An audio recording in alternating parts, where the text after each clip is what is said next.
नमस्कार, ABC channel में आपका स्वागत है। मैं हूं सचिन श्रीवास्तव और आप मेरे साथ देखेंगे आजमगढ़ से जुड़ी खबरें। आइए नजर डाल लेते हैं आज की खास खबरों पर।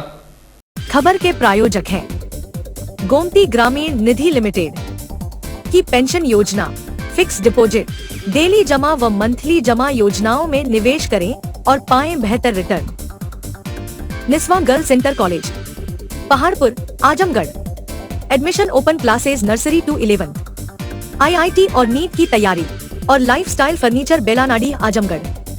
महाराष्ट्र के प्रमुख पर्व गणेशोत्सव को लेकर जिले में भी उत्साह का माहौल रहा। घरों से लेकर मंदिरों तक गणपति की पूजा के बाद जयकारा लगा तो आसिफगंज स्थित दामोदर कटरा में मराठी समाज की ओर से पंडाल में भव्य प्रतिमा की स्थापना की गई। यहाँ मराठी समाज के अलावा आसपास के अन्य लोगों ने भी आरती में अपनी उपस्थिति दर्ज कराई। वरिष्ठं यज्ञं क्षमिमं दधातु स्वे देवास्यमादयन्तामो प्रतिष्ठः प्रतिष्ठा पूर्वकम् आसनार्थे छताल समर्पयामि सूर्यादिनवग्रह देवताभ्यो नमः श्रीकलशस्थ देवताभ्यो नमः।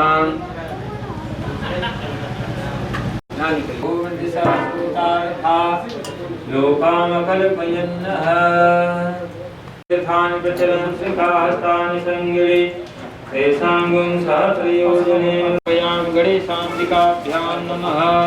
जय गणेश देव माता जाकी पार्वती पिता महादेव माता जाकी पार्वती कदंत दयावंत भुजाधारी माथे सिंदूर सोहे मूस की सवारी मस्तक सिंदूर सोहे मूस की सवारी।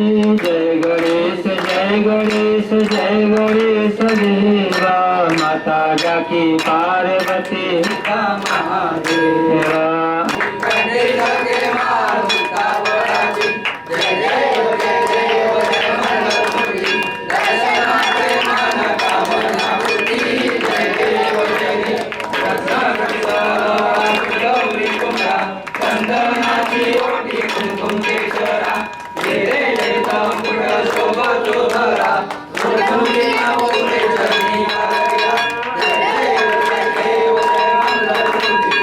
शहर के लालडिग्गी बांध स्थित बड़ा गणेश मंदिर में वैसे तो हर बुधवार को भीड़ होती है, लेकिन गणेश चौथ होने के कारण भीड़ ज्यादा रही।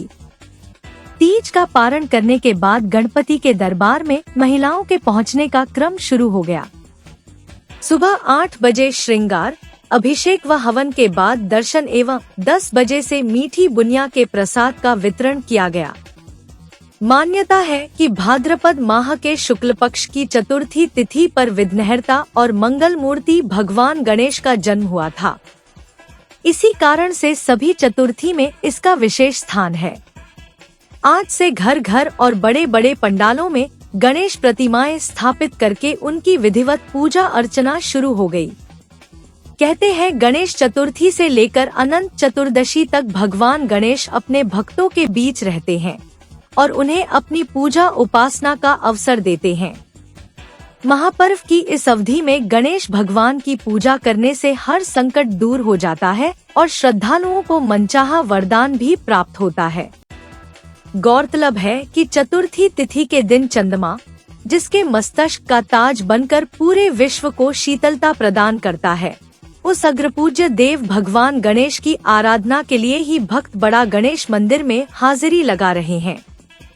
3 सिद्ध गणेश पीठों में अपना स्थान रखने वाले इस बड़ा गणेश मंदिर में लोगों ने मंगलवार को विधि विधान पूर्वक गणेश जी पूजा अर्चना की। पर्व को लेकर मंदिर में लगातार गणपति के दर्शन पूजन के लिए लोग आते रहे। जब भगवान शिव के प्रथम पुत्र खड़ानन कार्तिकेय जी को अगस्त मुनि दक्षिण भारत ले गए, तब माता पार्वती का वात्सल्य प्रेम जागा। उनका एक ही लड़का था और आपने उसको भी अगस्त मुनि को दे दिया और सेनापति बनवा दिया और अब हमसे हमारे पास कोई है ही नहीं है। इस वात्सल्य प्रेम की रक्षा के लिए ईश्वर की कृपा हुई। ईश्वर का कुछ ज्ञान नारद जी के द्वारा इनको मिला। इन्होंने 16,000 वर्षों तक महागणपति की आराधना की। महागणपति की आराधना से प्रसन्न होकर महागणपति ने पुत्र रूप में आना स्वीकार किया। तब गणेश जी का प्राकट्य हुआ और आज के दिन ही भाद्रपद शुक्ल पक्ष की चतुर्थी तिथि को भगवान गणेश जी माता पार्वती के वात्सल्य प्रेम से प्रभावित होकर उनका पुत्र बनना स्वीकार किया। सामान्यतः चूँकि गणेश जन्मोत्सव का उत्सव है तो भीड़ तो रहती ही है। हाँ, क्या क्या कार्यक्रम का आयोजन? सुबह हम लोगों ने भगवान का प्राकट्य दिवस मनाया, तदुपरांत उनकी आरती की। आरती के बाद प्रसाद वितरण पूरे दिन भर चलता रहेगा और रात 10 बजे शयन आरती के बाद कपाट बंद हो जाएगा। वहीं दूसरी तरफ जिले में रहने वाले मराठी समाज में कुछ ज्यादा ही उत्साह रहा। दामोदर कटरे में पंडाल बनाकर प्रतिमा स्थापना की गई, तो घरों में भी गणेश जी की प्रतिमा स्थापना कर पूजा अर्चन शुरू हो गया। घरों में पूजा के बाद लोगों ने पंडाल में पहुंचकर सामूहिक रूप से पूजा और आरती में भाग लिया। घरों में स्थापित करने के लिए सुबह तक बाजार से गणेश जी की प्रतिमा की खरीदारी की गई।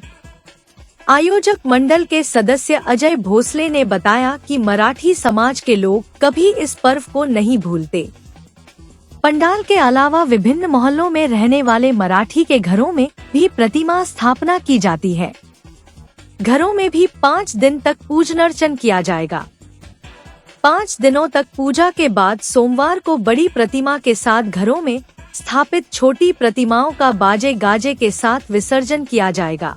से यहाँ मूर्ति बैठ रहे हैं, हमारे 25 साल से तो हम ही यहाँ पे है। अभी ये लाल बाग का राजा के रूप में मूर्ति बनाई है, वो महाराष्ट्र से मूर्ति लाए हैं। ये अभी आज 7 तारीख है, 7 तारीख का स्थापना होगी।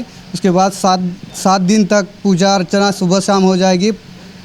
उसके बाद 13 तारीख को भ्रमण करते आजमगढ़ का पूरा सिटी का भ्रमण करते नदी में विसर्जन हो जाएगा। विसर्जन के दिन कुछ और विशेष व्यवस्था रहेगी? इस साल विसर्जन में झांकी की व्यवस्था किए है और बाजा भी बजेगा और 200 या 300 आदमी रहेंगे उसमें साथ में।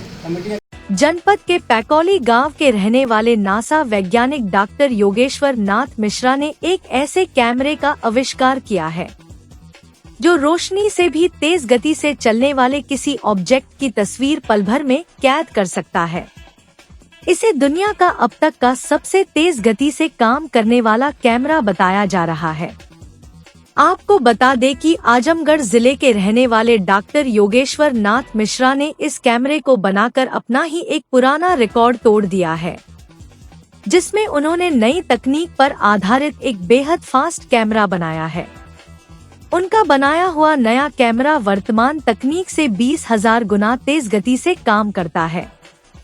यह नवीनतम कैमरा फेम्टोसेकंड लेजर और स्ट्रीक कैमरा का इस्तेमाल करके विकसित किया गया है। डॉक्टर योगेश्वर नाथ मिश्रा ने बताया कि हमने FSLS कप तकनीक का इस्तेमाल करके प्रकृति की कुछ अत्यंत तेज घटनाओं को कैप्चर करने में कामयाबी हासिल की है। हमारा कैमरा ब्रह्मांड की सबसे तेज घटनाओं या प्रकाश को वास्तविक समय में रिकॉर्ड कर सकता है। यह न सिर्फ हाइड्रोकार्बन और नैनो पार्टिकल के निर्माण और विकास की हमारी समझ को बेहतर बनाता है, बल्कि भौतिकी, रसायन विज्ञान, जीव विज्ञान, चिकित्सा, ऊर्जा और पर्यावरण विज्ञान जैसे विभिन्न क्षेत्रों में महत्वपूर्ण संभावनाओं के रास्ते भी खोलता है। हमारा शोध, जिसमें हाइड्रोकार्बन का सबसे तेज अवलोकन शामिल है, नासा के जीवन की उत्पत्ति और ब्रह्मांडीय विकास के मिशन के साथ भी मेल खाता है। डॉक्टर मिश्रा ने बताया कि उनका काम अल्ट्राफास्ट इमेजिंग और विज्ञान में एक महत्वपूर्ण प्रगति को रेखांकित करता है, जो प्राकृतिक विज्ञान और प्रौद्योगिकी के लिए महत्वपूर्ण तेज घटनाओं को उजागर करने की क्षमता रखता है। उनकी टीम इमेजिंग प्रदर्शन में गति, स्थानिक रिजोल्यूशन और छवि पुनर्निर्माण की विश्वसनीयता में लगातार सुधार कर रही है। डॉक्टर योगेश्वर नाथ मिश्रा ने बताया कि मोमबत्ती की लौ और हवाई जहाज के इंजन पॉलीसाइक्लिक एरोमेटिक हाइड्रोकार्बन छोटे कार्बन कण पैदा करते हैं, जो मानव और पर्यावरण दोनों के लिए हानिकारक होते हैं। ये कार्बन आधारित कण अंतरिक्ष में भी सामान्य रूप से पाए जाते हैं और वे इंटरस्टेलर मैटर का 10 से 12% हिस्सा बनाते हैं। ये कण इलेक्ट्रॉनिक उपकरणों और स्थायी ऊर्जा के उपयोग के लिए भी मूल्यवान होते जा रहे हैं। वर्तमान में मौजूद इमेजिंग सिस्टम सिर्फ कुछ मिलियन फ्रेम्स प्रति सेकंड कैप्चर कर सकते हैं और अक्सर कई लेजर पल्स की जरूरत होती है, जिससे अवांछित हीटिंग समस्याएं पैदा होती हैं। पारंपरिक तरीकों की कई सीमाएं हैं। अब नई अल्ट्राफास्ट फोटोग्राफी तकनीक से प्रति सेकंड अरबों फ्रेम तक की अभूतपूर्व 2D इमेजिंग गति पर ऑप्टिकल घटनाओं को कैप्चर करना संभव हो गया है। तो क्या नया है इस टेक्नोलॉजी के बारे में? देखिए, जब मैं ये वीडियो बना रहा हूं तो जो कैमरा है मोबाइल का, ये 30 से 40 फोटो ले रहा है 1 सेकंड में, और इसी को बोलते हैं फ्रेम्स पर सेकंड, कि 30 से 40 फ्रेम्स पर सेकंड पे ये वीडियो रिकॉर्ड हो रही है। जो टेक्नोलॉजी हमने कैलटेक नासा में डेवलप किया है वो 250 अरब फोटो लेता है 1 सेकंड में, या इसकी इमेजिंग स्पीड जो है वो 250 अरब फ्रेम्स पर सेकंड की है। तब आप सोच सकते हैं कि कितना फास्ट ये कैमरा है। ये हमारी सोच से बिल्कुल परे है और ये बहुत ही नई टेक्नोलॉजी है, और इसको हमने femtosecond laser sheet compressed ultra fast photography नाम दिया है। तो इसके फायदे क्या है? फायदे देखिए क्या है कि जो ब्रह्मांड में बहुत सारी ऐसी चीजें हैं जो कि अभी भी अनसॉल्व्ड हैं। हमें पता नहीं है कि प्रकृति जो है कितनी रहस्यमय है, और उस रहस्य का उजागर करने के लिए हमको सबसे पहली चीज ये है कि प्रकृति को समझना होगा कि प्रकृति के अंदर जितनी भी क्रियाएं प्रतिक्रियाएं होती हैं वो कैसे होती हैं। फॉर एग्जाम्पल कि जो पौधे हैं भोजन कैसे बनाते हैं, और हमें पता है कि जो हमारे धरती पे जीवन है उसका एक सबसे बड़ा कारण है सूर्य की रोशनी। अगर सूर्य की रोशनी ना हो तो शायद जीवन संभव नहीं है। तो सूर्य की जो रोशनी है उससे धरती पे बहुत सारी क्रियाएं प्रतिक्रियाएं शुरू होती हैं, और उसको बोलते हैं लाइट स्पीड से जो रिएक्शंस होती हैं। तो हमारे कैमरे के थ्रू हम प्रकाश को भी कैद कर सकते हैं इस कैमरे में। कहते हैं कि ब्रह्मांड में सबसे तेज जो है वो प्रकाश है। प्रकाश से ज्यादा कोई भी तेज नहीं जा सकता। लाइट जो है वो सबसे तेज जाती है, और अगर हम लाइट को ही कैप्चर कर लें, लाइट के द्वारा जितनी रिएक्शन है उसको कैप्चर कर लें, तब क्या होगा? हमारे दिमाग में जो तरंगे उठ रही हैं, जो रिएक्शंस हो रही हैं, जिनकी वजह से हम चलते हैं, फिरते हैं, सोचते हैं, सब कहीं ना कहीं किसी केमिकल रिएक्शन के द्वारा इनिशिएट होती है। और ये केमिकल रिएक्शंस जो होती हैं ये बहुत ही फास्ट होती हैं, माइक्रो सेकेंड से नैनो सेकेंड टाइम स्केल पे होती हैं। हम जब आंख बंद करते हैं उससे भी तेज होती हैं। तो इन क्रियाओं को अगर समझना है या उसको सूक्ष्मता से उनके बारे में गहन अध्ययन करना है, तो जो हमने टेक्नोलॉजी डेवलप की है उसकी जरूरत है। तो उस जरूरत को पूरा करने के लिए ही हमने ये टेक्नोलॉजी जो है वो डेवलप। वहीं पुत्र की खोज से हर्षित पिता राजेंद्र नाथ मिश्रा और छोटे भाई कमलेंद्र नाथ मिश्रा ने अपनी खुशी जाहिर की। कहा कि आने वाले समय में उनकी यह खोज मानव जाति के हित में मील का पत्थर साबित होगी। उनके आविष्कार पे यही कहना चाहता हूँ कि उन्होंने जो संघर्ष किया है और जो संघर्ष वो लगातार कर रहे हैं वो देश और समाज के हित के लिए है और मानव जाति के हित के लिए है। और उस कैमरे का उपयोग जो मानव जीवन है वर्तमान में, जो ग्लोबल वार्मिंग से आदमी जिसको झेल रहा है, जिन परिस्थितियों से जूझ रहा है, उस ग्लोबल वार्मिंग की जो पॉल्यूशन से लेके चाहे जो भी फैल रहा है वायुमंडल में, ब्रह्मांड में जो भी इस तरीके की चीज़ें हो रही हैं, तो उसकी एक एक छोटी छोटी गतिविधियों को उससे देखा जा सकता है। और उस कैमरे का उपयोग मेडिकल से लेके प्राकृतिक जैसे प्रकाश जो सोलर सिस्टम है तो बहुत डीपली देख सकते हैं और बहुत रियल टाइम में देख सकते हैं। उस कैमरे का ही उपयोग है। और भाई साहब नासा ऐसे संस्थान में रह के जो पूरे विश्व के हित के लिए काम कर रहे हैं, वो हम लोगों के लिए बहुत गर्व का विषय है। इसके लिए मैं उनको बहुत बहुत शुभकामनाएं देना चाहता हूं और ऐसे ही वो पूरे परिवार का, देश का नाम रोशन करें। हमारे बेटे बचपन से मेधावी रहे और हम लोगों की इच्छा यही थी कि आगे बढ़ाएं और ऊंचे से ऊंचे पद पर पहुंचे। अपने मेहनत के बल पर और कुछ हमारा भी हेल्प था, माता पिता का आशीर्वाद होता है और आगे बढ़े और आगे बढ़कर वहाँ तक पहुँचे और अच्छा आविष्कार किए। अब उनकी वजह से हम लोगों को अंतिम प्रसन्नता है और हम जो है हमेशा चाहेंगे हर पिता अपने बेटों को आगे बढ़ावे और उनको आशीर्वाद दे कि वह अधिक से अधिक ऊंचाई पर पहुँचें और अच्छा कर्म करें, विश्व में नाम करें, अपने भारत में नाम करें, अपने जिले का नाम करें और अपने प्रांत का नाम करें।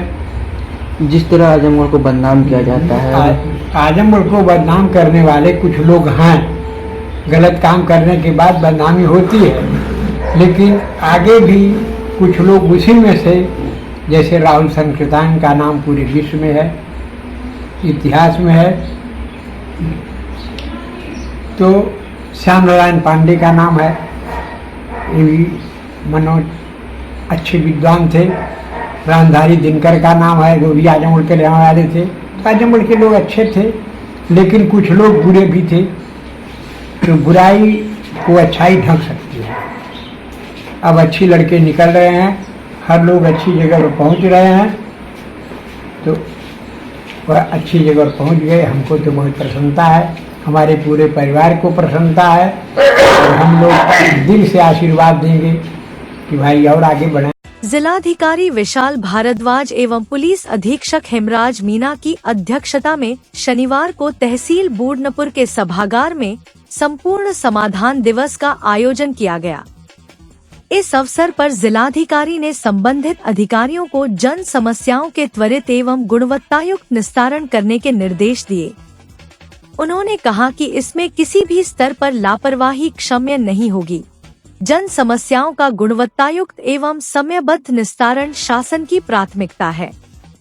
इस अवसर पर कुल 141 मामले आए, जिसमें से 5 मामलों का मौके पर निस्तारण किया गया तथा शेष 136 मामलों का निस्तारण निर्धारित समय सीमा के अंतर्गत करने के लिए जिलाधिकारी ने संबंधित अधिकारियों को निर्देश दिए। प्राप्त मामलों में राजस्व विभाग के 90, पुलिस के 28, ग्राम्य विकास के 7 एवं अन्य के 16 मामले शामिल हैं। जिलाधिकारी ने समस्त संबंधित अधिकारियों को निर्देशित करते हुए कहा कि जिन जिन विभागों से संबंधित आवेदन पत्र प्राप्त हुए हैं, उसे जल्द से जल्द 100% गुणवत्तायुक्त निस्तारित करना सुनिश्चित करें। इस अवसर पर मुख्य चिकित्साधिकारी डॉक्टर अशोक कुमार, उप जिलाधिकारी बूढ़नपुर, तहसीलदार बूढ़नपुर, जिला विकास अधिकारी संजय कुमार सिंह, सीओ बूढ़नपुर सहित अन्य जिला स्तरीय अधिकारी उपस्थित रहे। वहीं सदर तहसील के सभागार में एसडीएम सदर सुनील कुमार धनवंता की अध्यक्षता में आयोजित संपूर्ण समाधान दिवस में कुल 60 प्रार्थना पत्र आए, जिनमें से 10 का मौके पर ही निस्तारण कर दिया गया। शेष 50 प्रार्थना पत्र के समयबद्ध निस्तारण के लिए संबंधित अधिकारियों को निर्देशित किया गया। इस मौके पर राजस्व के 37, पुलिस विभाग के 13, विकास विभाग के 5, समाज कल्याण के 2, शिक्षा विभाग का 1 और अन्य 2 मामले आए। बार काउंसिल उत्तर प्रदेश के आह्वान पर कासगंज में मोहिनी तोमर एडवोकेट की हत्या के विरोध में दीवानी न्यायालय अभिभाषक संघ और the district bar association Azamgarh के अधिवक्ताओं ने शनिवार को न्यायिक कार्यों से विरत रहते हुए जुलूस निकाला और शासन विरोधी नारे लगाते हुए महिला सुरक्षा तथा एडवोकेट प्रोटेक्शन एक्ट लागू किए जाने की मांग को लेकर मुख्यमंत्री को संबोधित ज्ञापन जिला प्रशासन को सौंपा। दीवानी न्यायालय अभिभाषक संघ के अध्यक्ष अशोक कुमार पांडे और the district bar association Azamgarh के अध्यक्ष अमित कुमार श्रीवास्तव ने कासगंज में मोहिनी तोमर की निर्मम हत्या किए जाने की कड़ी निंदा की गई और हत्यारों की अब तक गिरफ्तारी न होने पर नाराजगी जताई। अधिवक्ताओं ने मोहिनी तोमर के हत्यारों को गिरफ्तार कर उन्हें फांसी की सजा की मांग की। साथ ही मोहिनी तोमर के परिवारजनों को 1 करोड़ रुपए मुआवजे के तौर पर देने की भी मांग की। आज बार काउंसिल के आह्वान पर हम लोग मोहिनी जी के हत्या के संबंध में आज पूरा प्रदेश बंद है। पूरे प्रदेश के अधिवक्ता कार्य नहीं कर रहे हैं। बार काउंसिल का आह्वान है और हम लोगों की मांग यह है कि 1 करोड़ रुपया उस परिवार को दिया जाए, एक सदस्य को नौकरी दी जाए और हत्यारों को जल्द से जल्द गिरफ्तार कर लिया जाए। 48 घंटे का समय दिया है बार काउंसिल ने। 48 घंटे के अंदर गिरफ्तारी नहीं होगी तो फिर हमारा यह धरना प्रदर्शन जारी रहेगा। अभी हत्या का कारण पता नहीं लग पाया है। अभी कुछ नहीं पता लग पाया। पुलिस एकदम खाली हाथ है। अभी खाली हाथ है। और हम लोगों की सबसे बड़ी मांग यह है कि अधिवक्ताओं के प्रोटेक्शन के लिए अधिवक्ता प्रोटेक्शन एक्ट लागू हो, जल्द से जल्द लागू किया जाए, जिससे अधिवक्ता के जान और माल की सुरक्षा हो सके। साथ ही श्रीमती मोहिनी तोमर जी की जघन्य हत्या कर दी गई है, जिस तरह कलकत्ता में महिला डॉक्टर की हत्या हुई थी और उनकी लाश विभिन्न रूप से छत करके नग्नावस्था में पाई गई। शासन द्वारा, वहाँ के प्रशासन द्वारा किसी भी तरह का कोई कार्रवाई नहीं की गई। हम लोगों ने उसका विरोध किया। माननीय बार काउंसिल ने भी समस्त बार संघों के प्रस्ताव के अनुपालन में आज 6/9/24 को एक पत्र भेजा था। आज 6/9 का पत्र था, जिसमें अरे भाई, उसमें उनका था कि आप लोग समस्त बार संघ उत्तर प्रदेश के अध्यक्ष मंत्री को संबोधित पत्र आया था कि आप लोग अपने ज़िले में प्रदर्शन करेंगे, एक ज्ञापन बनाएंगे जिसमें मोहिनी तोमर के हत्यारों को फांसी देने या और जो भी जघन्यतम अपराध उनने किया उसके लिए जो सज़ा हो दिया जाए। दूसरे ये दिया जाए कि उनके आश्रितों को 1 करोड़ का मुआवजा दिया जाए। तीसरा ये है कि उनके परिवार के आश्रित को नौकरी दिया जाए। सबसे अहम मुद्दा ये है कि अन्य राज्यों में अधिवक्ता प्रोटेक्शन बिल लागू हो चुका है।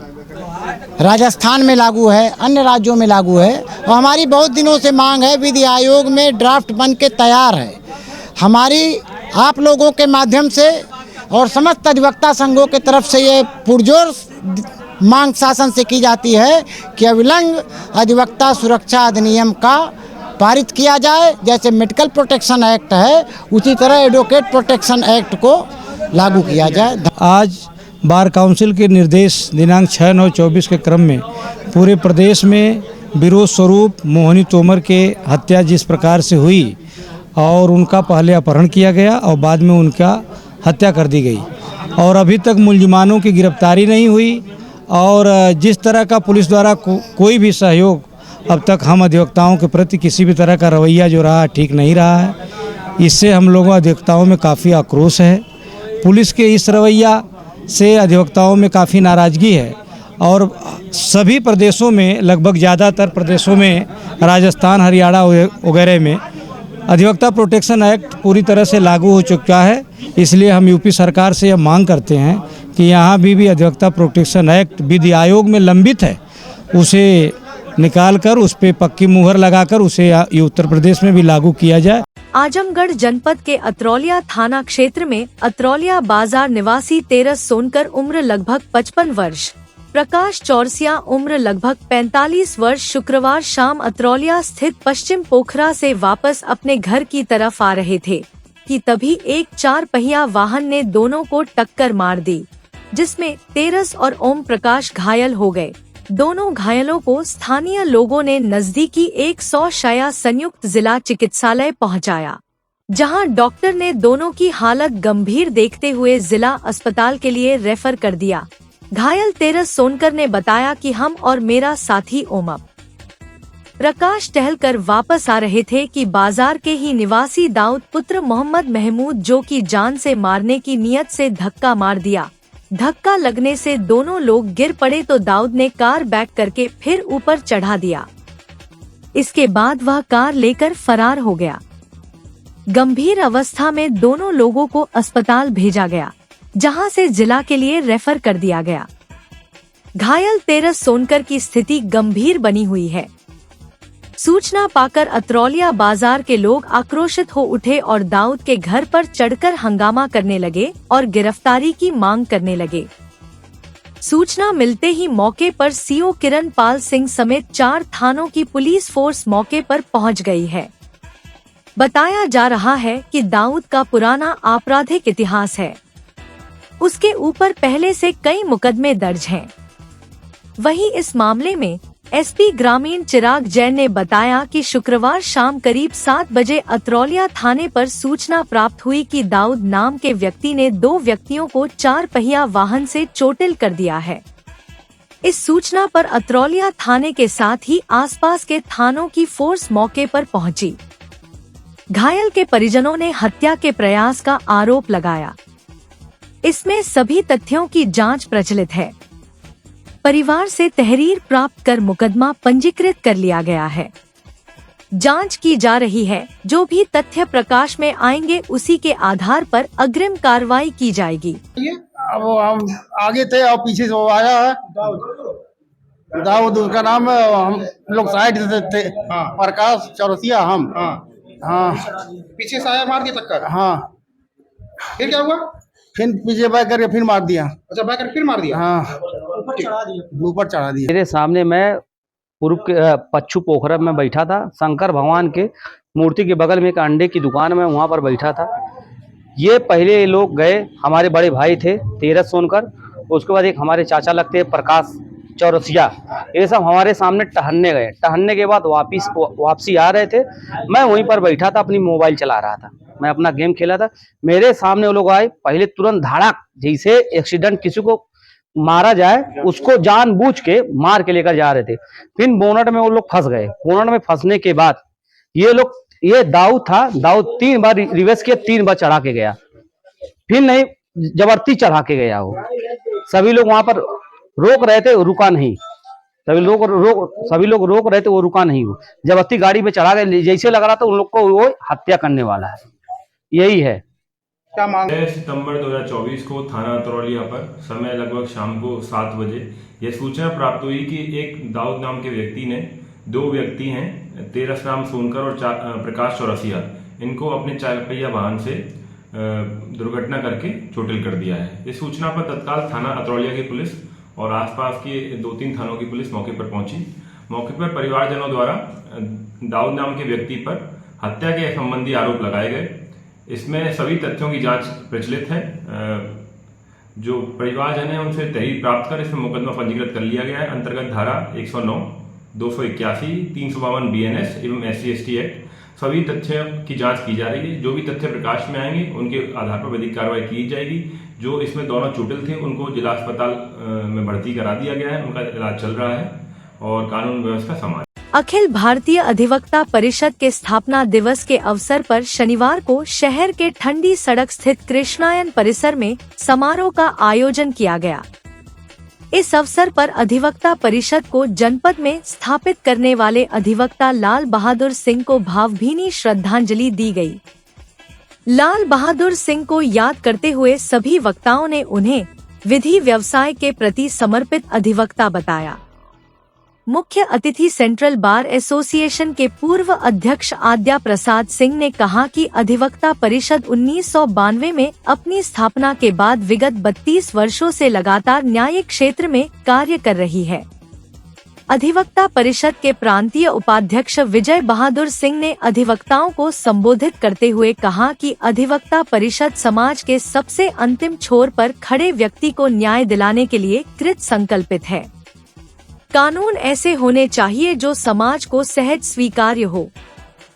जब समाज के अंतिम छोर का व्यक्ति सुखी एवं समृद्ध होगा, तभी हम विश्व के सामने एक शक्तिशाली एवं समृद्धशाली राष्ट्र के रूप में खड़े हो पाएंगे। आज अधिवक्ता परिषद के सदस्य राष्ट्र के पुनर्निर्माण में सफलतापूर्वक अपनी महत्वपूर्ण भूमिका निभा रहे हैं। उन्होंने कहा कि अधिवक्ता परिषद ऐसी संस्था है जो न केवल अभिभाषकों के हितों का संरक्षण करती, बल्कि वह जरूरतमंद भारत के निर्माण का मुख्य केंद्र बिंदु बनने हेतु पूर्णतः समर्थ एवं आतुर है। अधिवक्ता परिषद के जिलाध्यक्ष राधेश्याम मालवीय ने साथ ही अधिवक्ताओं से अधिवक्ता परिषद के उद्देश्यों को पूरा करने पर बल दिया। इस बैठक में अभय दत्त गोंड, जितेंद्र सिंह, हरेंद्र सिंह, वीरेंद्र सिंह, सुधांशु राय सरकार, नरेंद्र सिंह, रूपा गुप्ता, मोनिका सिंह, रामनाथ प्रजापति, राजेश सिंह पाराशर, राजेश श्रीवास्तव, चंद्रभान यादव, अजीत सिंह, दिनेश मौर्य आदि बहुत से अधिवक्ता उपस्थित रहे। कार्यक्रम का संचालन विनोद कुमार सिंह एडवोकेट ने किया। दिनांक 7 सितंबर को अखिल भारतीय अधिवक्ता परिषद की स्थापना का कार्यक्रम चल रहा है। अखिल भारतीय अधिवक्ता परिषद 7 सितंबर 1992 में इसकी स्थापना हुई थी। आज हम लोग आजमगढ़ के पुरोधा शून्य से शिखर पर पहुंचने वाले और अधिवक्ता परिषद के संस्थापक के सदस्य बाबूलाल बहादुर सिंह के मकान पर उनकी यादगार में, उनके स्मृति में हम लोग अधिवक्ता परिषद के स्थापना दिवस मना रहे हैं। इसमें अधिवक्ता परिषद के उद्देश्यों को बताया गया है, आगे क्या करना है ये बताया गया, संकल्प दिलवाया गया लोगों से कि समाज के कुचले, निम्न स्तर के कुचले दबे लोगों को न्याय दिलवाइए, न्याय मदद कीजिए, हर तरह की मदद कीजिए, जहाँ कोई दिक्कत हो बताइए। पूरा अधिवक्ता परिषद आजमगढ़ मंडल उसके लिए सदा तैयार रहेगा और कार्य करता रहेगा तथा बाबू लाल बहादुर सिंह के दिशा निर्देश जो पहले दिया करते थे, उन्हीं के पद चिन्हों पर आगे बढ़ने के लिए हम लोग संकल्पित हैं और आगे संख्या यहाँ पर करीब 100 की हो चुकी है और आगे प्रत्येक तहसील में निश्चित रूप से 2 तहसीलों में संगठन हो चुका है, अध्यक्ष मंत्री नियुक्त हो चुके हैं, अन्य तहसीलों में भी अध्यक्ष मंत्री नियुक्त किए जाएंगे और राष्ट्र हित में अधिवक्ता परिषद काम करता है, राष्ट्र हित में संकल्पित है, राष्ट्र हित में काम किया जाएगा।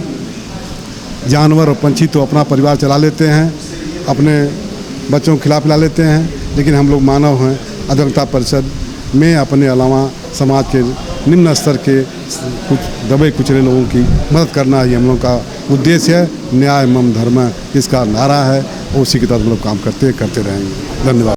अतरौलिया थाना क्षेत्र के बूढ़नपुर चौराहे पर पुलिस सहायता केंद्र का उद्घाटन आजमगढ़ के पुलिस अधीक्षक हेमराज मीणा द्वारा फीता काटकर किया गया। पुलिस अधीक्षक हेमराज मीणा ने बताया कि अतरौलिया जनपद के पश्चिमी क्षेत्र का बॉर्डर का थाना है, जो क्राइम की दृष्टिकोण से बड़ा ही महत्वपूर्ण है। ऐसे में यह पुलिस सहायता केंद्र कानून व्यवस्था को चुस्त दुरुस्त बनाए रखने तथा अपराधियों पर अंकुश लगाने में बहुत ही सहायक सिद्ध होगा। यह चौराहा हमारे अहरौला, कप्तानगंज तथा अतरौलिया थाने के मध्य पड़ता है तथा इसी चौराहे से होकर गोरखपुर, अंबेडकर नगर, अयोध्या तथा जौनपुर के लिए मार्ग जाता है। उन्होंने बताया कि इसके अलावा अतरौलिया में 3 और पुलिस चौकियां निर्माणाधीन हैं, जिनका जल्द ही निर्माण कार्य पूरा करके जनता की सहायता के लिए चालू कर दिया जाएगा। चौक पर भीड़ भाड़ को देखते हुए पुलिस सहायता केंद्र पर 24 घंटे पुलिस की मौजूदगी रहेगी, जिससे लोगों को काफी सुविधा मिलेगी।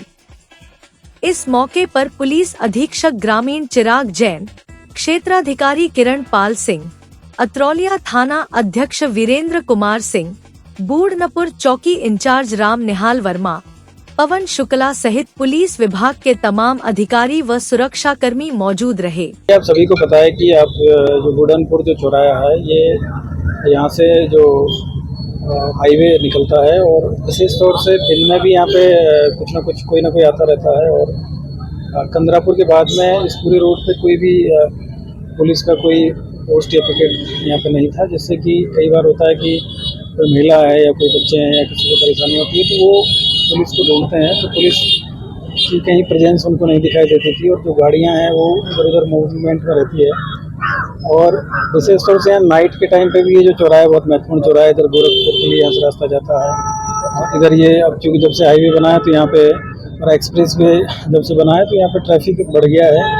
और चूँकि आप सभी जानते हैं कि यहाँ से अयोध्या भी लोग जाते हैं, लगातार यहाँ पे अयोध्या से लेके और जो बनारस के बीच में जो ट्रैफिक रहता है, तो यहाँ दिन में भी गाड़ियाँ चलती है, नाइट में भी गाड़ियाँ चलती है, तो कई बार ये दिक्कत होती है तो पुलिस से आदमी मदद ले सकता है, कई बार कोई परेशानी हो सकती है। तो यहाँ पे ये पुलिस सहायता केंद्र बनाया गया है और यहाँ पे ये भी निर्देशित किया गया है कि यहाँ पे 24 घंटा यहाँ पे ड्यूटी रहेंगे और थाना प्रभारी को निर्देशित किया गया है 12-12 घंटे की शिफ्ट यहाँ पे ड्यूटियाँ लगी हैं। तो जब भी किसी को ज़रूरत है तो यहाँ पे तत्काल पुलिस उपलब्ध हो सकती है, तो ये एक तरीके से रहेगा। बाकी ये मार्केट एरिया भी है, यहाँ पे तहसील भी पास में पड़ती है, तो मार्केट में भी कई बार होती है कि यहाँ पे इस तरह की जो टप्पेबाजी की घटनाएं इस एरिया में काफ़ी होती है, वाहन चोरी की घटनाएं होती है। तो जब भी कभी हमको चेकिंग करानी होगी या फिर कोई इमरजेंसी में जो पुलिस को तत्काल रिस्पॉन्ड करना है तो उस समय यहाँ जो स्टाफ रहेगा उसकी हमको मदद मिलेगी। सर, अगर मथुरलिया थाना क्षेत्र की बात करें तो बूढ़नपुर चौकी को लेकर के यहाँ 3 चौकियाँ और अभी तक निर्माणाधीन है।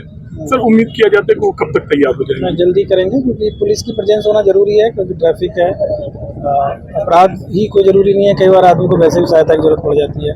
रात्रि में कोई किसी का व्हीकल ही खराब हो गया तो आदमी को लगता है कि मैं कहाँ जाऊँ, तो यूपी 112 के साथ साथ में हमारी जो पुलिस की अगर प्रेजेंस भी रहेगी तो वो।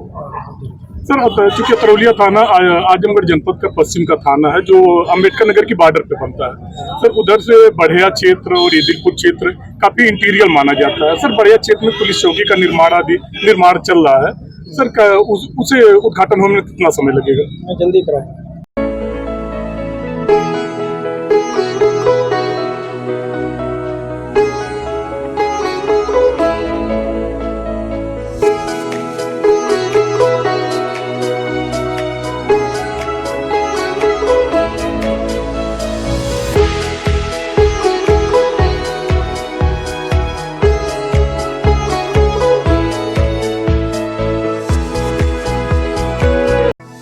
गर्ल्स कॉलेज पहाड़पुर आजमगढ़ के सबसे पुराने कॉलेजेस में से एक है, जो 1938 से विज्ञान, वाणिज्य, कला के क्षेत्र में उत्कृष्ट शिक्षा प्रदान कर रहा है। इसने कक्षा 9वीं से 12वीं तक IIT और नीट की तैयारी के लिए ग्रेविटी इंस्टीट्यूट लखनऊ के साथ इंटीग्रेटेड कक्षाएं भी शुरू की हैं। कक्षा नर्सरी से 11वीं तक प्रवेश खुला है। उच्च अनुभव वाले शिक्षकों के साथ उत्कृष्ट शिक्षण पद्धति, पूर्ण सुसज्जित कंप्यूटर लैब, पुस्तकालय और विज्ञान प्रयोगशाला, 24/7 CCTV निगरानी, पावर बैकअप। न्यू एडमिशंस के लिए फॉर्म और प्रोस्पेक्टस अवेलेबल है, तो जल्दी करें। Lifestyle furniture, Belnadi, Azamgarh. सभी प्रकार के फर्नीचर एवं इलेक्ट्रॉनिक सामानों की भरपूर रेंज उपलब्ध। हमारे यहाँ EMI की सुविधा 0% ब्याज पर उपलब्ध। इलेक्ट्रॉनिक सामानों में LED TV, refrigerator, washing machine, air conditioner, air cooler, deep freezer, water cooler, mixer, juicer, iron, fan, induction, battery, inverter, electric geyser, gas geyser, आटा चक्की इत्यादि। फर्नीचर के सामानों में बेड, गद्दा, सिंगारदान, अलमीरा, sofa, table, chair, rack, stool, संदीली, सीढ़ी, डाइनिंग टेबल, झूला आदि। शादी विवाह की हो तैयारी या ऑफिस और घर के लिए सामानों की करनी हो खरीदारी, पहुँचिए लाइफस्टाइल फर्नीचर, बेलनाडी, आजमगढ़।